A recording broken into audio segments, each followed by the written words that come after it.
Good morning, Rabbi Sai. Very good. You did a great job. For now, my daughter said it sounded like there's a lot of people in the room. Yeah. So I'm live here in Park City, Utah, in my son-in-law's and my daughter's house. They're here in Utah to do kiruv, to bring Yiddishkeit, Judaism to all the Jews that live here. There's a lot of Jews that live in Utah. We actually met an instructor on the lift. So I started talking to him, and he asked me where I'm from, and I was like, should I say I'm Israel? There's a lot of anti-Semitism going on. I said, yeah, I'm from Israel. He said, yeah, I got my sister lives in Ramat Gan. I'm like, his name is Levinson. Maybe you even know who he is, Levinson. So we started talking to him about tefillin and everything. That was cool. So I have a beautiful email that I read this morning, and when I read it, I cried like a little baby. I don't know if you'll understand why. And then when I read it in Shir, again, I cried again. So I hope to cry for a third. No, I'm kidding. I don't want to cry a third time. I don't usually cry, but this one was very moving. I connected with the email, but I'm not going to read it now. I'll read it when we turn the page to Amud Beis. Anyways, I'll read some other ones. Oh no, I don't want to read this one. Here, let's get the next one. Chvod Rebelli. This is from Abba Renner from Brooklyn. Regarding what you spoke about on Daf 6 about incentivizing our children with money to give them a drive to learn Torah, there's a fascinating video taken in 1982 of the Heilige Kloisenberger Rebbe. See attached, speaking about how important it is to do exactly that. It brings out the point that when you didn't come to him for Parnasa, if you give him a bracha for Pas B'Melech Toichel, they would be upset. In other words, if he would just give them a bracha that they can survive, then they would be upset. They want millions. When it comes to either their own learning or the children's learning, suddenly they're okay being mistapik b'mu, just getting by, yotzes in Yiddish. He said it's not enough to send the child to cheder and your yotzes being yotzes doesn't produce. The father has to show that he actually cares about becoming a Talmid Chacham, both him and his child. He said that people spend, I was just saying that maybe it's a good idea for bar mitzvah. A lot of kids, they learn all of Mishnayos. He said, what's the big deal? You give your kid $1,000, let's say. It's a lot of money, but people spend a lot more in therapy than $1,000, and it brings results. A lot of people didn't like it, but he's saying that I have some backup from the Kloisenberger Rebbe in 1982. He said that people spend their money on what they need and what they want, so it's only proper to show your children what you're truly machshev. How do you say machshev in English? There's a lot of Yiddish words there. Value. Why don't you put his money where his mouth is and even pay the child thousands of dollars to learn Torah, says the Kloisenberger Rebbe, in order to show him what you really care about. If I can add, he says, even if the child doesn't take up the offer still makes them appreciate and see how important Torah is to the parents and that it will have a deep effect on them. Take care of yourself, because I'm skiing. Be Yedidus Abba Renner. Yeah. This I don't need it. I'll read a different time. Thank you to yourself and the entire MDY staff for the most intense, memorable, and uplifting Shabbaton of Chizuk and Achdos. We returned to Montreal by car last night, but I still haven't landed. I feel I've been connected to a spiritual IV drip since Friday afternoon, pumping me nonstop with the love for learning my MDY family and Hashem. Halavai lasts the whole year. Why shouldn't it? If we daf each day, something like that. Baruch Hashem just made my first MDY recruit tonight, our 11-year-old son. I think I possibly just caught what you mean when you say that the greatest gift to you is to bring another Jew to the daf. When my son agreed to the challenge, I felt overcome with joy, like I just won the lottery and he hasn't even started. The thought of him gaining musagim, Yerushalayim, experiencing self-discipline, and shmak and learning is over the top. Imagine self-confidence it gives a child. Warm regards. Your Chavin Talmud from Kiddushin Daf Bet Ilan Chaim Golan. So how many words didn't you understand so far? There's a lot of them, huh? Geschmack, this, that. Okay. Next.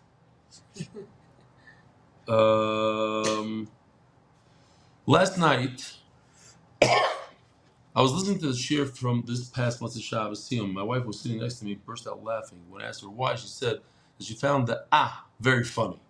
I then told her that 6,000 new people joined the shir this week, and she became very emotional. It is simply unbelievable. I'm writing to you because this morning I found something in the Sefer from my mortgage essentially that made me say, hey, that's Rebelli speaking, and I quote, it's very good to set a fixed amount of time for learning Bekias. Bekias means to learn quickly. In yeshiva, they can learn one page like this for like 2 weeks, maybe even more. So the fact that, and then people graduate from yeshiva, and they feel uncomfortable learning at that kind of speed, learning a daf a day. So we talk about it a lot, and here he is.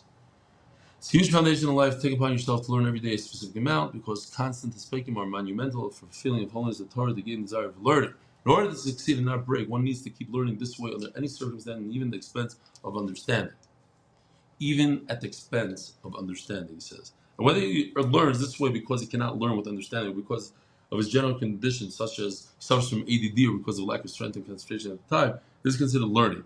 And those who oppose it and say that there is no benefit in learning this way, even if their intention is good, in fact, they're causing terrible loss to those precious souls who find no point in learning. And without any doubt, that many souls of dropouts, they were taught this, would receive the holiness of the Torah in their souls, be able to withstand the nisyonos. Please do not object. End quote. Yudah Wachman, Elad, originally Lakewood. Oh, he's in Elad now in Israel. Originally Lakewood, Daf Yomi Magid Shir. He himself gives the shir and learning in Kola. P.S. Perseverance gives us Magidishum tremendous chizuk, not to give up on a shir under any situation. Thank you. Yeah, yesterday was one of the hardest classes I've ever given, ever. Just because I was up from 3 in the morning, and after a day of skiing, or actually it was just an hour and 20 minutes, but I was destroyed. I'm not doing much better today, but a little bit better. I need some lens. And tomorrow morning, I have to get up like really early, maybe 3, and prepare and give the shir all before 7. So wish me luck. It goes like this. We're holding like 10 lines from the bottom. So the Gemara basically is taking a pasuk in the Torah and dissects it word by word.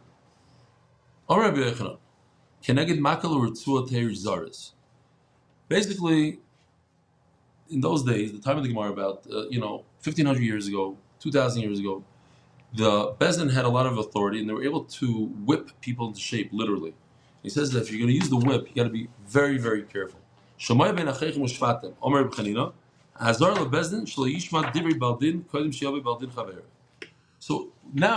whole Masechta basically is discussing a Din Torah, the Bezdin, the whole process. So one of the things is that you're not allowed to listen to one side before you have the other side in front of you. You have to just listen to both of them together. They both have to be standing in front of you, and then you listen. You can't just listen to one side, because you might take a side like that. And the same goes, the same Isser, the Aveira is also on the person that is not the judge, but the defendant or whatever. He also should not be going over to the judge and telling him a story before he gets to court.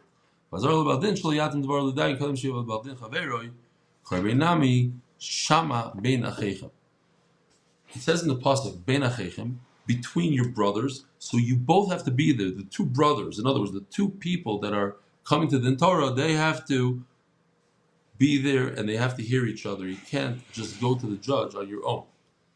Rav Kahana Omer Mehacha. I could learn it from another pasuk. It says Milay Tisa. You can actually read it like Tasi. So basically, it means you're not allowed to accept a false report. And it also means you're not allowed to make a false report. Ushvatim tzedek, the pasuk continues, Ushvatim tzedek. So I have over here, let me just put this. This we don't need. This we can move over this way. So let me see. No, I don't have that pasuk yet. Ushvatim tzedek, Omer Shlokish, tzadik is adin, v'achakach chotcheyu. First, the judge has to make up his mind exactly what the halacha is, what it is, and then he can cut it or give it over. If two brothers, let's say, inherited a 2-flat, so it'd be easy for the judge just to say, you know what, you get the top floor, you get the bottom floor. No. You have to bring an appraiser. You have to appraise the bottom floor versus the top floor. Sometimes top floor has a better view, the bottom floor has a yard, whatever it is, they don't have the same exact value. So if I say that the one brother should get the bottom, the other brother should get the top, if one of them has more value than the one that gets the more valuable apartment, he has to pay the difference to his brother. Uben Geroy, Rav Yehuda afilu ben tano likirayim. Just show you what in the time of the Gemara, this is what an oven looked like. Here we go. It's on here. So sometimes they had two of these guys on top. That's a kirayim. Here now we have 35 people on the live. I don't know. I think it's YouTube. Yeah. So, if let's say the father left over a one burner or a two burner and a two burner, one and a two, you can't just say, it's easy for me. I don't want to get involved over here. Let me give one brother the two burner, the other one, but one has more value. So the other brother's going to have to make up the difference. Lo yisakiru panim b'mishpat. Rabbi Yehuda Omer, lo yitakireyu. In other words, if you love somebody, you know somebody well, so you shouldn't judge him. You should excuse yourself from that particular din Torah. My oldest son, once got a ticket in Chicago, so he went to court, and sure enough, there's a guy, the judge happened to be one of my students. So it's not so simple that he could be the judge. I don't know how it works legally. So what he did was he didn't say a word to us. He just had this face, and then he got upset at my son because my son had his hands in his pocket.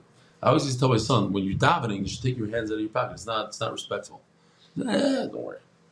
Here he is in front of a human judge, not Hashem. He had his hands. He goes, "Why are your hands? You're in a court. Take your hands out of your pocket now." Okay. He said, "What happened there? Speeding." Okay, get out of here. Go. He's like all annoyed, or pretended he was annoyed at us. But it says over here that if you know the person, you should excuse yourself. Now we're going to see in a second.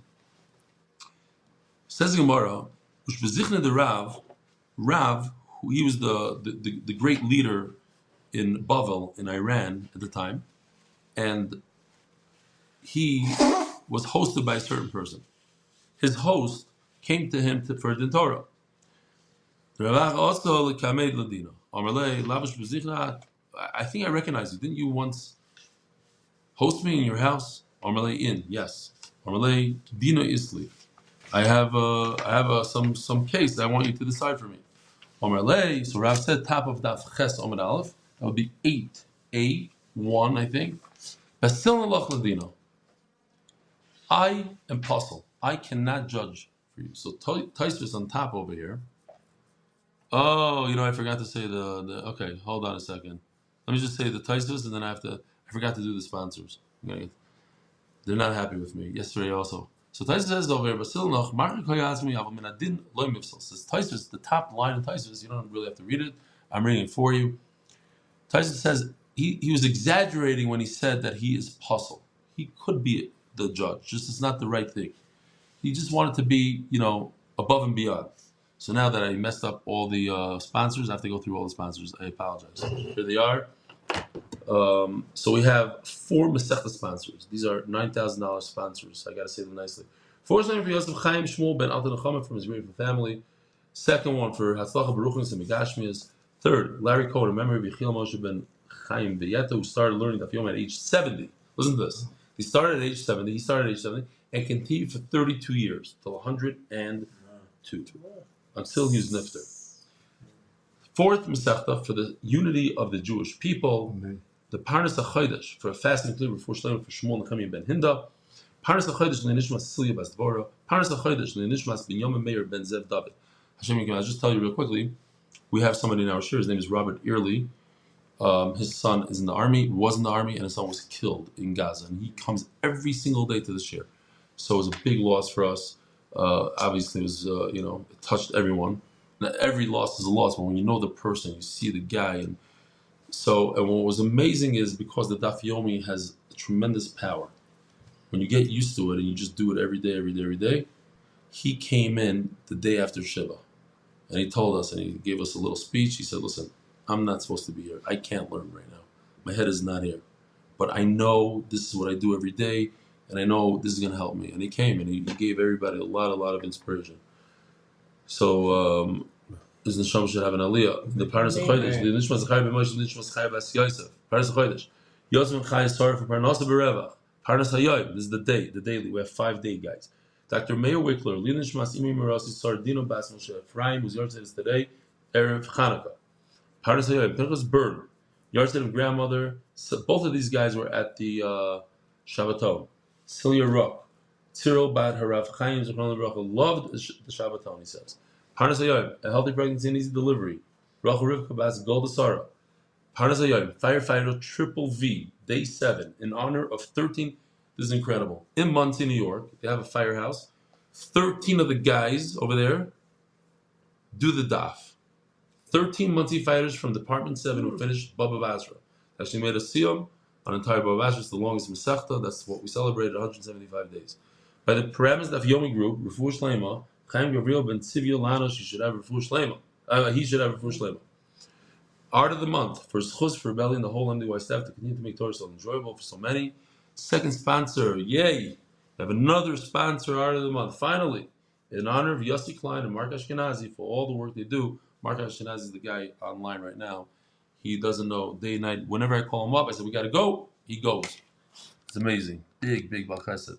Should I tell you the story? I said it 20 times. I'll tell it to you because you guys didn't hear it. And maybe somebody online didn't hear it.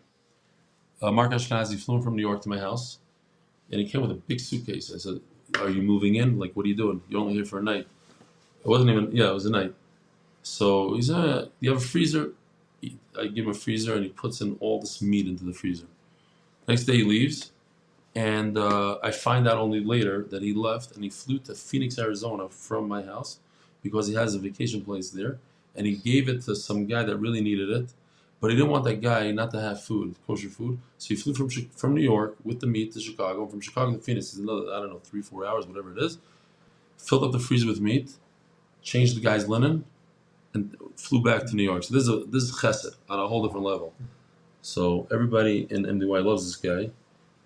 And somebody sponsored for him. Okay, so we're top of Ches.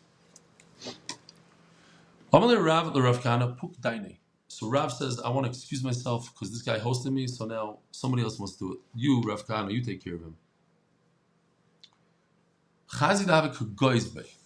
Rav Kahana noticed that this host is coming with a certain attitude. Like, I know the rabbi, he's my friend, he stayed by me. You know how it is, right? You host somebody, you think, that the guy owes you. So he told him, Itzais is tzais. If you're going to accept the entire great. Bilai, but if not, mapiknalach rav mu'unach. So typically, just the literal translation would mean, I'm going to pull Rav out of your ear. But what it means is I'm going to put you in excommunication. I'm going to put you in a cher. So don't show off. Don't be haughty, so to speak. Calm down. Accept the din. It says in the pasuk, "Hakadin kagadol tishmo." So here, this is the pasuk. It's a little bit of a mess because basically what the Gemara is going to do is we're going to take every word here and go through it. We had some. Maybe we can move that water bottle. Thanks. These guys. Okay. Great. It's a long pasuk, but the Gemara learns halachas from every 2 words. So it goes like this. The pasuk says you should listen to the small and the big, the small and the large. You should listen to. Amar Shlakish, what does that mean?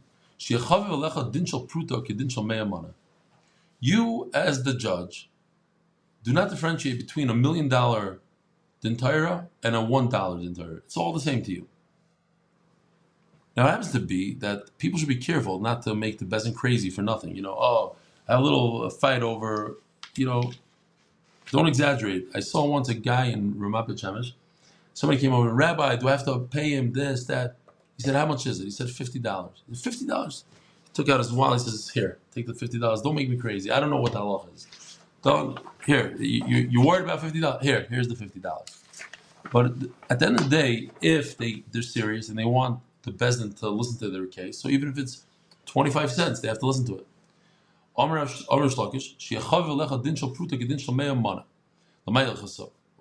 does it come to tell us? If it's just coming to tell us that the bezin has to listen to it, pshita, that's obvious. You don't need a pasuk to tell me that the bezin we only take very big cases. there's no limit. There's no minimum. Ella lagdume. It just means that let's say there's a case for $1 million and a case for $1. You would think that the $1 million case goes first. It doesn't go. It works by whoever came first. That also seems to be like obvious. But some explain that you have the two people there. Maybe one guy will run away, and then the guy will be stuck with $1 million. You could help him out. The other guy's only $1. There's hardly anything to lose. No, it goes by whoever's first. I was once standing in line by the great Reb Chaim Kanievsky. He's no longer alive. And this is a very long line. And a guy, Israel, whatever, he just butted the line. So I said, what are you doing? He says, where does it say in the Torah that you're not allowed to butt a line? I said, you tell me. He says, it doesn't say anywhere. It's not a problem. I said, what? First of all, it's really bad midos. You're not allowed to do something that you yourself don't want somebody to do to you. This is not how Jews should. But where does it say in the Shulchan Aruch? Show me where it says. I just saw today that people bring from this halacha that the one who comes first, you gotta judge him first. So they want to bring halacha. It is halacha that it doesn't say anywhere in Shulchan Aruch, hey, if you're in a line, don't cut somebody in line. I get it. It's not in terms of manners, in terms of society and all that. But is it halacha? Could I sue you for cutting me in line? Like, what can I get from you if you cut me? How does it work? So over here, they want to say that this is where the halacha comes from. Because you see that a person that comes with $1, he's before the guy that has a $1 million lawsuit. And therefore, you have to respect those who come first. Okay? Like Sigur Mipnei Ish. You shouldn't be scared of anybody. Omar Reb Chanan al Tachnas Dvorecha Mipnei Ish. Don't withhold any words because of a human being. It happens in society. Sometimes, you have the guy that's extremely wealthy. He's the hack of the neighborhood. And people give him a little extra respect or whatever it is. No. When it comes to the Torah, he comes in, you have to treat him just like you treat everybody else. Right? Elon Musk. He comes in. Your buddy. The wealthiest guy, you're not going to treat him differently than somebody else. You're not going to try to make it easier for him. You're not allowed. Like Sigur Ibn Ish. Kamishpat lele kimhu. Because the judgment is for Hashem. It's also in this pasuk. Kamishpat lele kimhu. It's the red line right before the end. This is incredible. I thought this is an incredible line here. It's not enough that this Russia, he takes money from this person. He takes money away from people. He steals. Hashem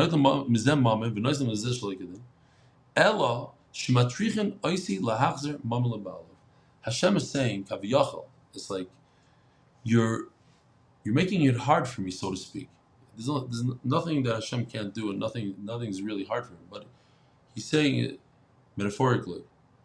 You're making it hard for me. You're changing nature, basically. But it says here an amazing thing, that if somebody steals money from somebody else, you hear this, Meir? It's a big chiddush. It's okay. I thought it's a tremendous chiddush. That you say, okay, money was lost, stolen, forget it, that's it. No.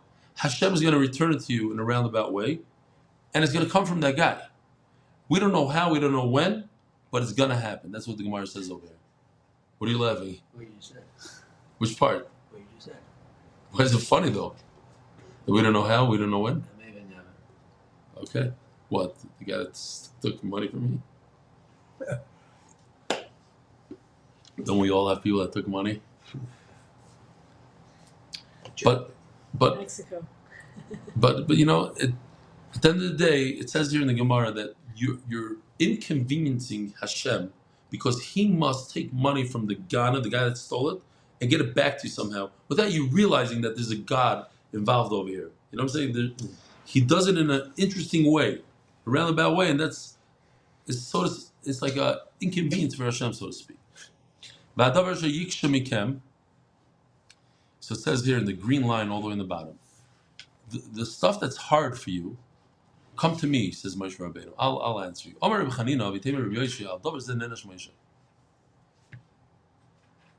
Because Moshe Rabbeinu said here, all the way at the end, it's in red, I put it right over here, you see it says Eli. Eli means come to me, like I'm the man. It's a little haughty, the Gemara understood. If you have any hard question, come to me. So that's why Moshe Rabbeinu was punished. Shenema v'yakir Moshe's mishpatim f'nei Hashem.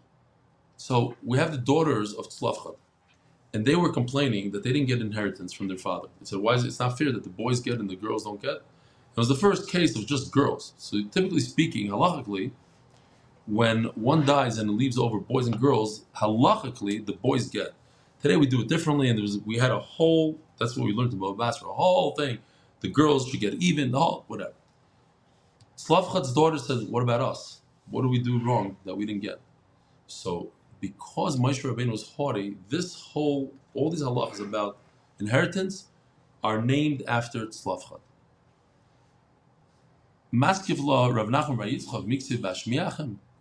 It doesn't say that Moshe Rabbeinu was haughty and I'm gonna let you hear. Ushmativ ksiv. That what? Igamirna Gimirna. If I heard the halacha from Hashem, I'm gonna say it over. Viloi Azilna Gimirna. Then I'll go to Hashem and ask him what the halacha is, and he'll tell me. Why is that considered being haughty? Elikadisanya. Ruoya parashas l'chal sh'tikasov ha'yidei Moshe Rabbeinu ella shezachu b'nei Tzlafchad v'nichtava ha'yadav. I think this is also a very, very important lesson here. Moshe Rabbeinu, we know, gave the whole Torah. But there's something about somebody that does the right thing in the right place. He also gets special schusim. This entire parasha in the Torah about inheritance is now named after Tzlafchad forever.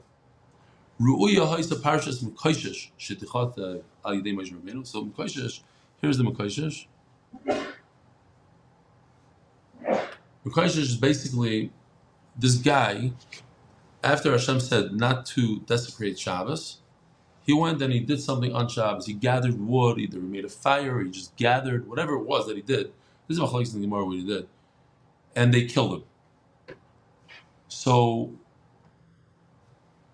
some say it happens to be. Some say it's the same person. Tzlafchad and the Mekoshesh is the same exact person, and that he did it on purpose. He wanted to show Klal Yisrael that they're serious over here. That if you desecrate Shabbos, you get killed. It was wrong for him to do that, but that was his intent. Some say that, but at any rate, Moshe Rabbeinu should have said the whole halacha. If somebody gathers wood on Shabbos, that's the desecration of Shabbos. Ella Chaya because there's the guy by the name of Koshesh. He gathered the wood and he ended up dying because of it. So the whole parasha is written on his name. So what do you see from here? When a bad thing happens, it's done through a bad guy. And a good thing happens from a good guy. The Chafetz Chaim says on this Gemara, why does it say Megalgalin? Megalgalin is a wheel. He says because once you do a good deed, it keeps on rolling. It rolls and rolls out of control. And that's what a good deed does. When you do something good, so it has ramifications for the good. If you do something bad, the reverse is true. Says the Gemara, Ksiv, v'atzavis shrifteichem ba'isayim. So one pasuk says, let me just see if I have it here. No.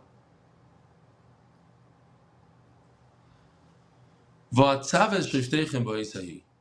Moshe Rabbeinu told the Chachamim of that generation.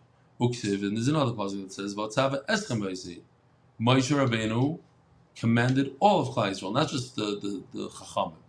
Amar b'lazar amar b'sam loy hazar l'tzibur shtei emas dayin alein. One thing Moshe Rabbeinu wanted to do is he wanted the entire nation to be fearful of the judges.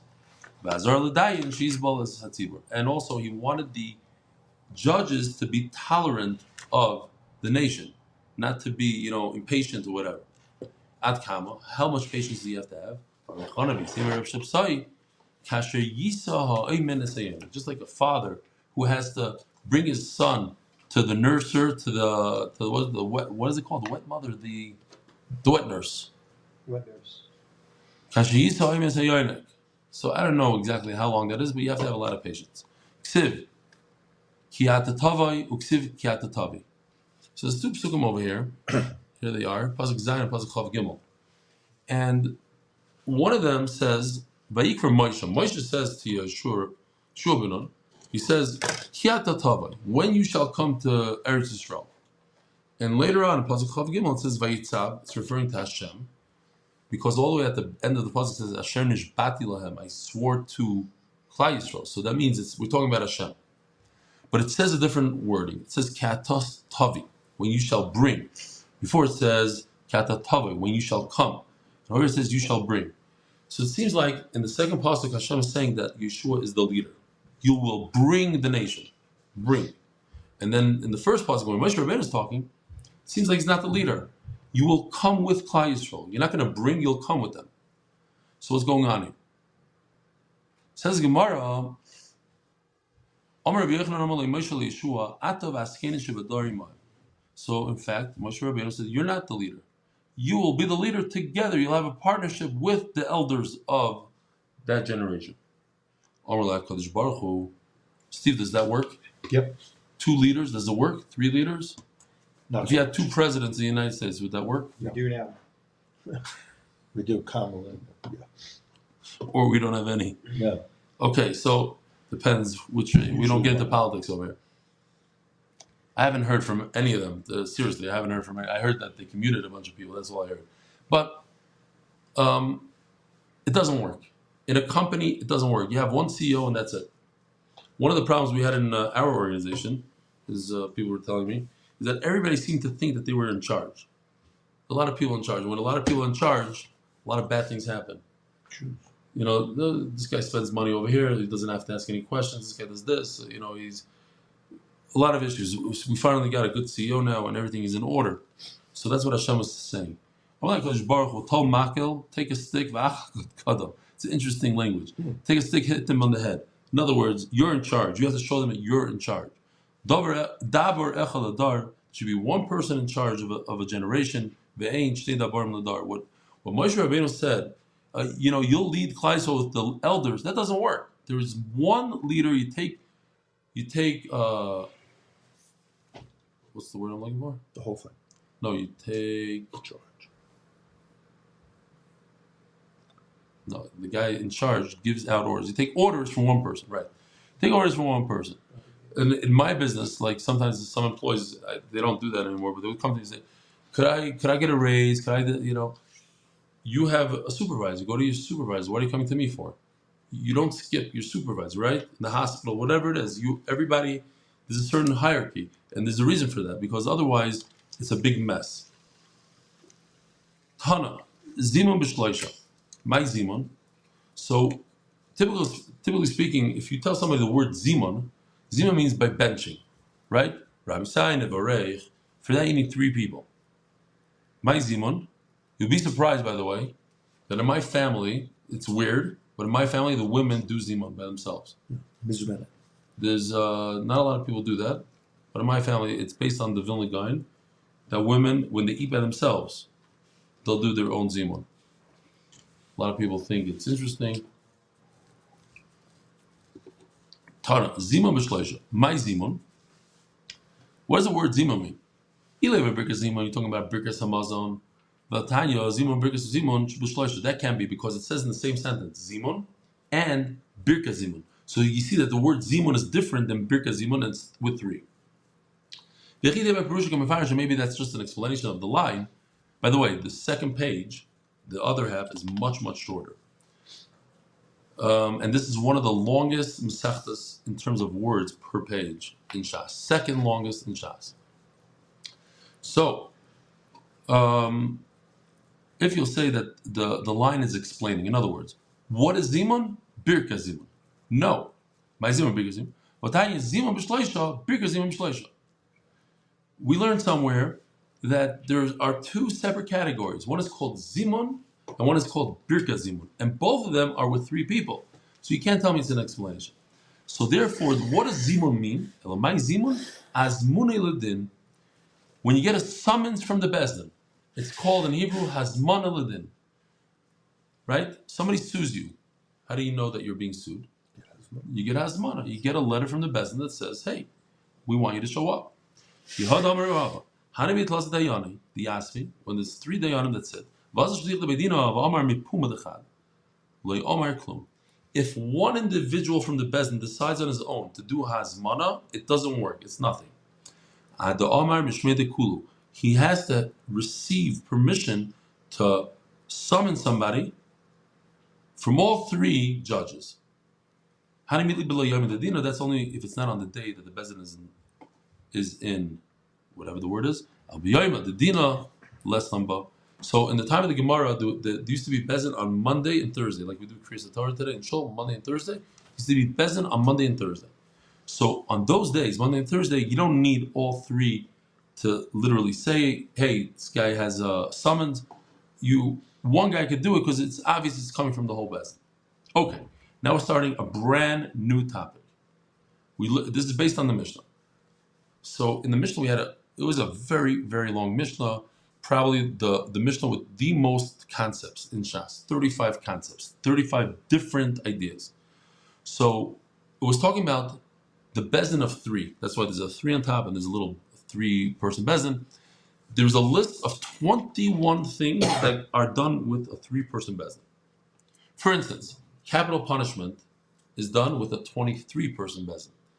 Three people is not enough. You need a majority of 23. So number 6 and 7 on this list is kefal, dalad vei. What's kefal? Kefal is when somebody steals something. If let's say he steals a Tesla or whatever, he has to pay double the value of what he stole. That is the Jewish law.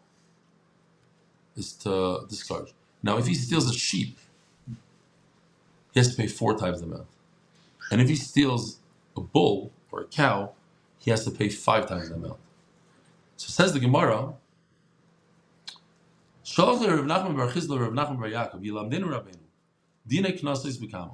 when it comes to penalties, there's something called a penalty. Now this double is a penalty. It's not logical. If somebody steals $100, why should you pay $200? So it's a penalty. How many people do you need for a bezin to talk about, to paskin on a penalty? Says Gemara, I don't understand. We just saw the list. Here it is. It says it's a bezin of 3 for the penalties. 6 and 7 are penalties, and it's a bezin of 3. So the Gemara says, no. My question was, if this is your first time doing Gemara, the way the Gemara is written is different than any other book, sefer, or anything. It's basically a back and forth. It's a question-answer kind of thing. And even when the Gemara knows the answer, the Gemara would ask the question and go through the answers, like a Rebbe and a Talmud speaking. So Eli Yachid Mumcha, it just shows you, the Gemara is written in a way to show you how they arrived at certain conclusions. Like they're dotting the I's and crossing the T's. They're showing you, well, maybe it means this. No, it can't mean that. Well, maybe it means this. It can't mean that. And therefore, we have to come to the conclusion. It's like this. You have something called the Shulchan Aruch that's based on the Gemara. It's taken right out of the Gemara. But it's the end of the sugya, the bottom line, that's what goes into the Shulchan Aruch. That's the halacha. So it says like this. Ela Yachim Mumcha, I'll show you next time when there's a halacha in the Shulchan Aruch. I'll show you how we got to it. We're talking about an expert. A single individual expert. Is he good enough to force somebody to pay double and quadruple knas? Can he do a knas? What do you mean? We just learned in the Mishnah. It says straight out in our Mishnah that it must be, you need 3 people for the 4 and 5 and the double. And the Gemara explains, what 3 people, what kind of people are we talking about? If you're talking about simple people that don't know much, your own father's father, your grandfather said, in the name of Rav, if they're simple people or less than simple people, here we got a picture. That's a good one. Okay, I'm going to show that in a second. Here we have 10 simple people. Here we go. You ready? No big rabbis there. So 10 people like that cannot force somebody to pay double. So we have to say that the 3 people that the Mishnah is talking about, they're experts. You need 3 experts. 1 expert is not enough. So that answers our question. 1 expert cannot do knossos. Now, I just want to show you somebody just threw this in here. So I'll show it to you. Tonight is non-Jewish holiday, right? Have Christmas. Right. So there's a large amount of people in Klal Yisrael that don't learn Torah tonight. They call it Nittel Nacht. So somebody made a meme. We Hasidim hold you shouldn't do any learning on Nittel Nacht. So instead I do Daf Yomi. So basically they're saying that Daf Yomi is not learning Torah because it's so fast. It's a jab at Daf Yomi. It's okay. We take it every day. It's a good one. Okay. There's a whole concept in the Torah. A person gets married and he claims, well, let's start from the beginning.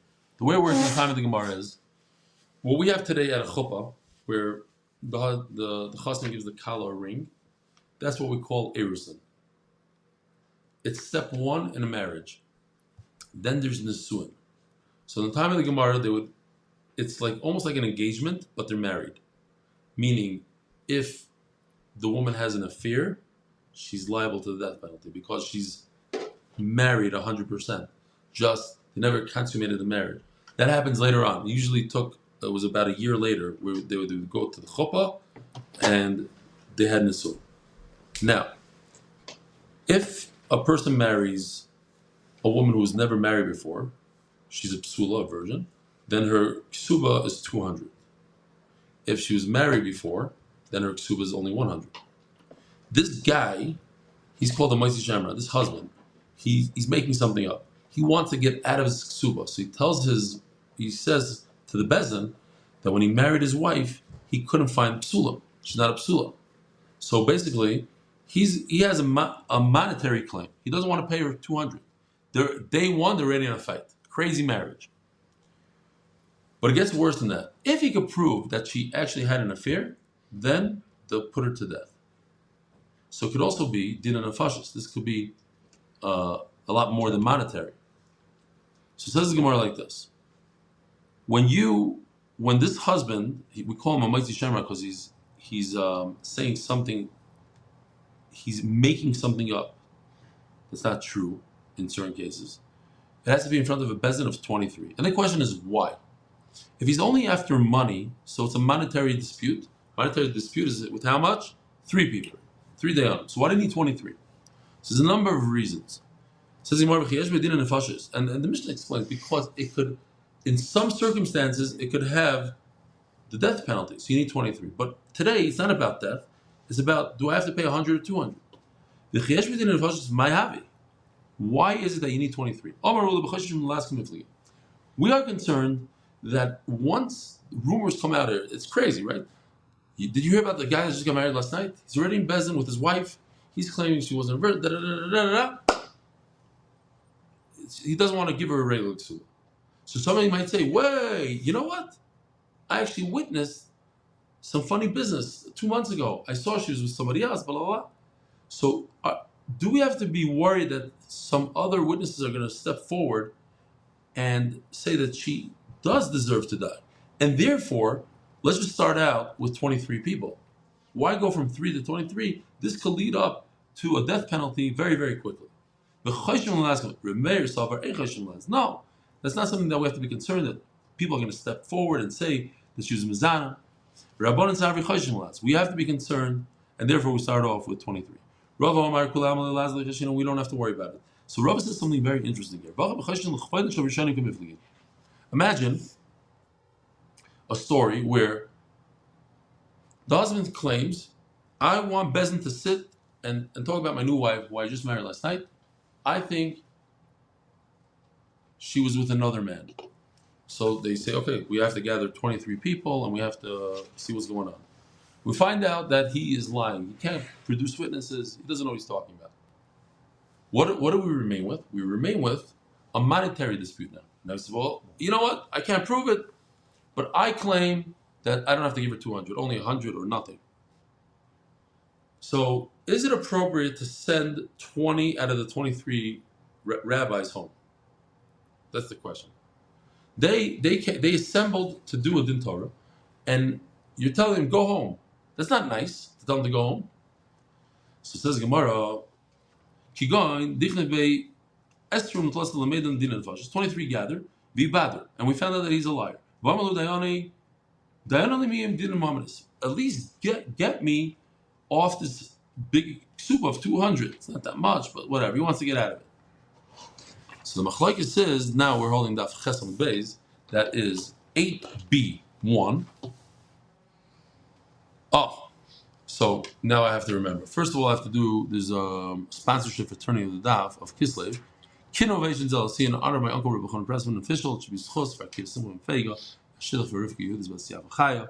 We should thank you to Rebbe Stefansky plus all the brachas. And by Danny Fine and Rob Ernst of Elite Israel Realty, welcoming all the new Olim, proudly standing with you on your journey and the finishing in Shas together. Now I'd like to read to you the email that I cried. Hopefully I hold it together here. It goes like this. One second. Okay. It's just an emotional week. The whole week, the amount of people that I saw in their stories is insane. Dear Bella, I'm sure you get dozens of emails like this daily, but I feel like I need to get this out. I was brought up in a very warm Haredi family in Eretz Yisrael with tremendous Ahavas Torah mitzvahs. I grew up in great yeshivas in Kollel and was always one of the best. I must say that I really enjoyed my learning and was very successful, Baruch Hashem. Eventually, I realized that I need to go and get some parnasa, and suddenly I felt much less shaykh. And I'm embarrassed to say this, but slowly I stopped davening in a minyan, was less makbid about kashrus, and felt like a teenager with everything regarding my Yiddishkeit. So basically what he's saying is that he's in yeshiva, he's a great guy, but he went to work. And once he went to work, things started falling apart. It's hard for me to even type this, but I even missed fill-in a few times. I tried a couple of times to join the daf, but was never successful, mainly because it's not my target to learn Bikiyas. Here's another guy talking about Bikiyas. That is too fast for him. So here's a guy, and this is something I talk about a lot. These yeshiva guys that go to work, they don't want to learn Daf Yomi because it's too fast for them. So, but they want to learn the slow pace, but they don't learn the slow pace. So they don't learn anything, and that's the problem. Or because when I missed a few daf, eventually I'd give up until the next Masechta. So that's another problem with Daf Yomi. You're eventually going to miss something. You're tired. You have a wedding, whatever it is, and you miss the daf. The trick is, and this is a trick that I helped a lot of people with. You don't make up a daf that you miss. You skip. And a lot of people are perfectionists and they want to make it up, and that's where they fall, because it's very, very difficult to do 2 daf in one day. So they say, okay, and then the hole gets bigger and bigger. It becomes 3 daf, 10 daf, and then they say, you know what, forget it. Let me start again next time. Let's start a new safer. So that's what he was saying. To cut a long story short, I'm now in the army and saw that MDY is starting a program for Chayalim. Yeah, a guy in our program is giving 2,000 shekel per Chayal who does the entire Masechta, 110 days. As much as it will be nice to get the Matan Schar B'Tzida, I was just happy to give it one good chance. I watched the first daf and he touched me so deeply. It was as if he knew what I was feeling and spoke directly to me. In that moment, I knew that this time I'm going to finish Sanhedrin and all the rest of Ezra. It's been just a few days, but I already feel the difference. How can you skip a davening when you just finished the daf? How can you not be a bit more makbid about the minimum at least if you know that you're a daf Jew? My father passed away almost 11 years ago when I was 19. Every year of the past years, I'd feel ashamed going to his caver knowing who I truly was inside myself. But this year, I know he'll be so proud of me. And I can't thank you enough because it means the world to me. My father was very makbid and kfir. He learned Torah every day while running a very small business and during fighting cancer with all that it takes. So he kept on learning even though he was fighting cancer. So you know how happy he'll be now, all because of you, MDY official. And one last thing, if you can give me a bracha for nachas for my children, and easy kosher parnasa, so I can be the Israeli official, believe that totally fine. If you want to share this, just leave my name out, please. Thanks so much again. I'll make sure to come to the live share as well. Okay. Now the reason why I was touched by it is because there's so many guys out there that they're lost. Like they play this game that they're religious and they pretend that but they don't really. They're not really doing it. They're just going through the motions, and they want better, but they don't know how to achieve it, and they feel like losers because they're not in yeshiva, they're not in kol, they're this, that. People look down at them, and at the end they end up not doing much. This is our editor Yosef, and Gary Ben Moshe is our cameraman. One of our 3 editors and one of our 3 cameramen. Says the Gemara. on the way back to Israel from the Shabbaton. We flew a lot of these guys in, and it was an amazing time. Meisvei, top of the dot. Oh, we gotta hurry up here. Meisvei, v'chachamar tvoi mamim b'shleisha, tvoi nefashim bezim b'shleisha. So it seems like in this brisa, a brisa is like a mishnah, but it's on a different level. It's not as accepted as a mishnah. So the brisa says two cases. There's a case of suing for monetary damages. You need a bezin of 3, and for nefashis to kill the guy, you need 23. In this case that we're talking about, this is talking about a moitzi shemra, somebody that claims that his wife was an psula when he married her. So it's possible to have a case with 3 in this case when he's only fighting about the ksuba. So then you bring a bezin of 3. But if he claims that she deserves the death penalty, then you have to bring 23.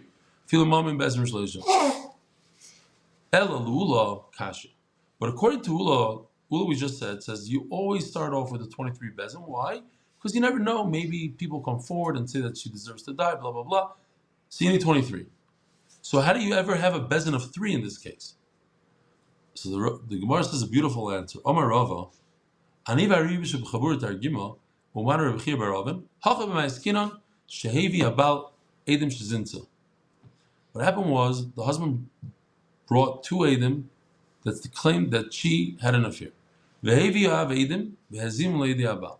Now there's something in the Torah called edi hazam, and that is if you have witnesses that claim that on Monday, you know this thing?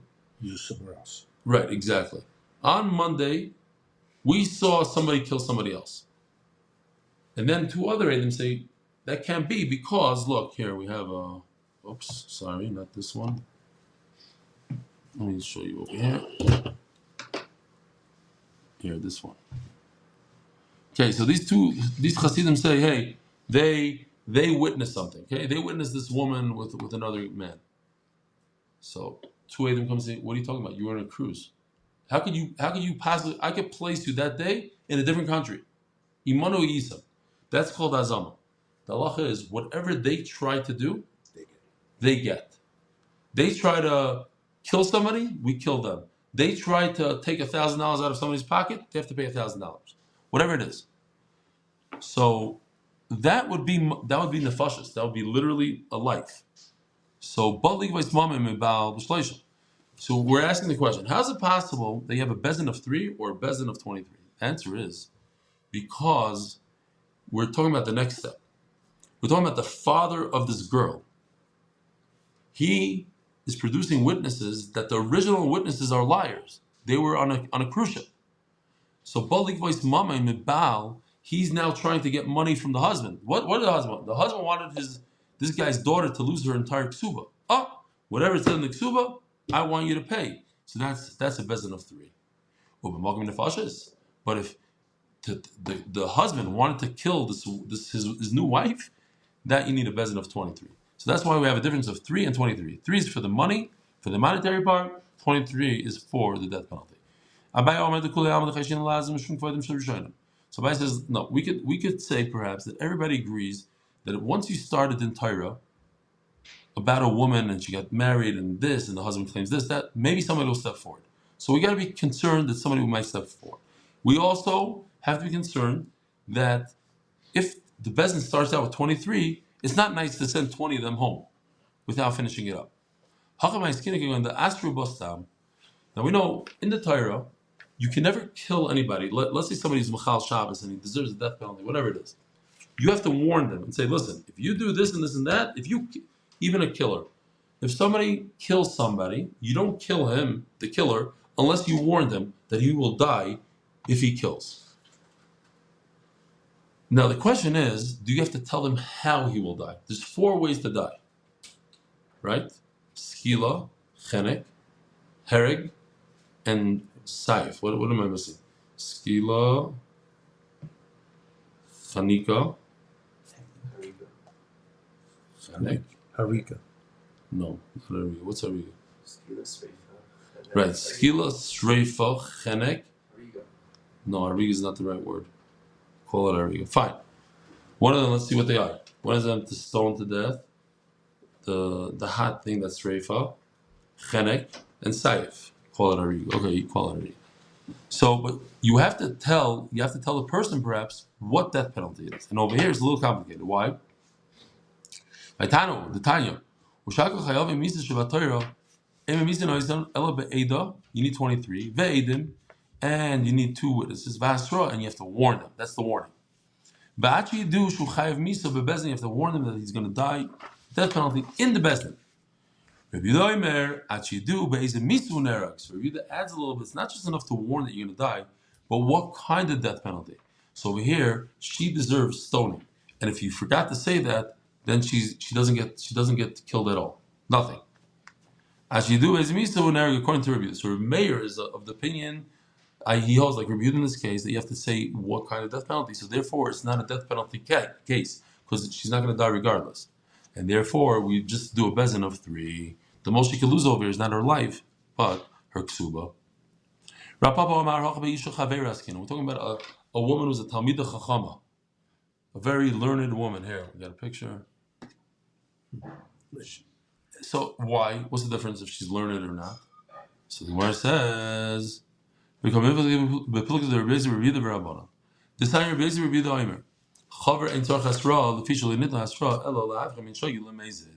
The only reason you warn somebody is because they don't know. They're not learned, so you have to warn. But someone that's learned, you don't have to warn them. And therefore, over here, you don't need to warn. That's why you need a bezin of 23, because she could get the death penalty, because she doesn't have to be warned.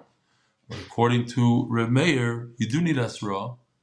And Memela, since she didn't get the Asra, she didn't get the warning, it's only a bezin of 3. Rabbi Sai, have a wonderful day.